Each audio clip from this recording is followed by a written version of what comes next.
إلهي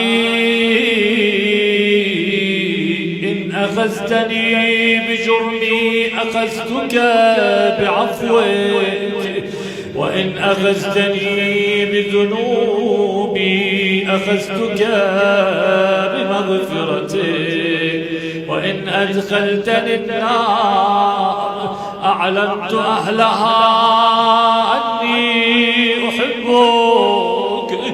إلهي إن كان صبرا في جنب طاعتك عملي، فقد كبر في جنب رجائك أملي. إلهي كيف أنقلب من عندك بالخيبة محروما، وقد كان حسن ظني بجودك أن تقلبني بالنجاة مرحوما.